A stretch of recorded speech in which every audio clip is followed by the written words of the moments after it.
Assalamualaikum warahmatullahi wabarakatuh. Hai, apa kabar semuanya? Bertemu lagi dengan saluran video pembelajaran MTS Negeri 8 Ngawi, Kabupaten Ngawi. Kali ini bertemu dengan saya, Susmintari Dwi Ratnaningtyas MPD, guru mata pelajaran IPS.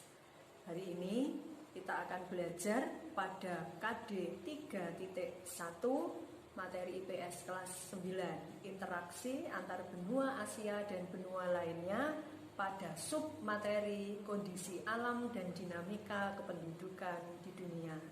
Mari kita simak.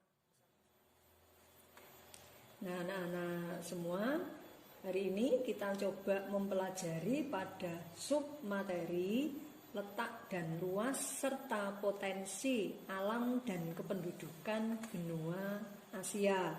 Kenapa harus benua Asia yang kita pelajari dulu? Karena secara geografis kita adalah salah satu negara yang terletak di kawasan benua Asia.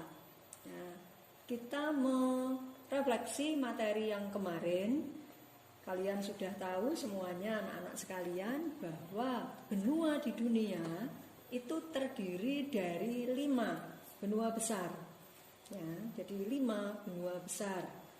Yang pertama adalah benua Asia, yang kedua adalah Amerika, yang ketiga adalah Afrika, yang keempat adalah Eropa, dan yang kelima adalah Australia.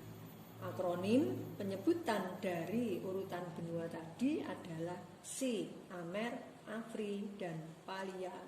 Kalau kalian bisa menghafalkan akronim itu, kalian sudah bisa menyimpan, menabung 2 ilmu atau 2 kompetensi sekaligus.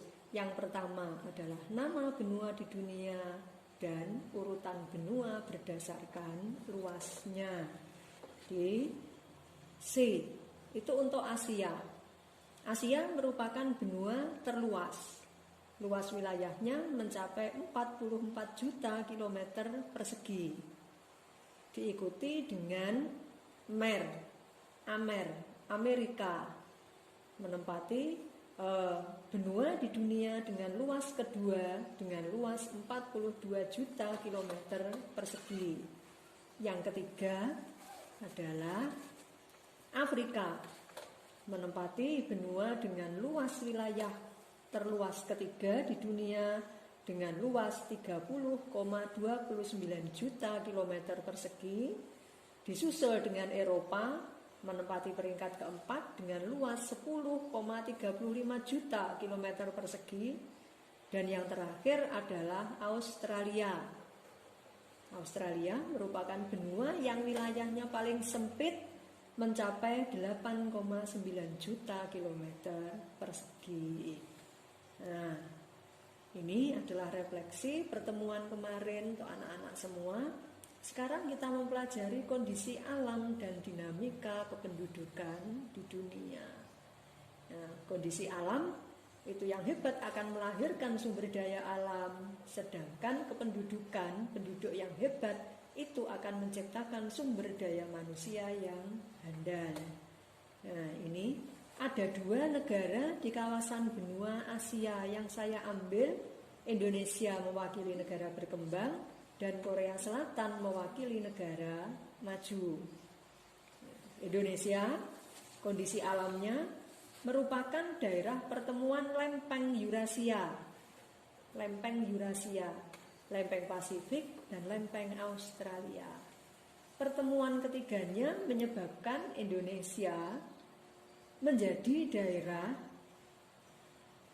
yang berada di kawasan Ring of Fire atau lingkaran gunung api dunia. Lingkaran gunung api dunia, efek positifnya adalah membawa dampak kesuburan tanah-tanah di Indonesia. Kemudian dari pertemuan 3 lempeng dunia ini juga, Indonesia merupakan daerah yang mempunyai garis pantai terpanjang kedua di dunia. Tapi efek negatifnya juga ada. Di antaranya adalah Indonesia merupakan daerah yang sering terkena bencana gunung meletus dan bencana tsunami. Yang kedua, Indonesia secara alamiah merupakan kawasan dengan flora dan fauna yang berada pada 3 kawasan, yaitu flora dan fauna Asiatis yang berada di Asia Barat, kemudian flora dan fauna tipe peralihan atau di Indonesia Tengah, dan flora dan fauna Australis yang berada di kawasan Indonesia Timur.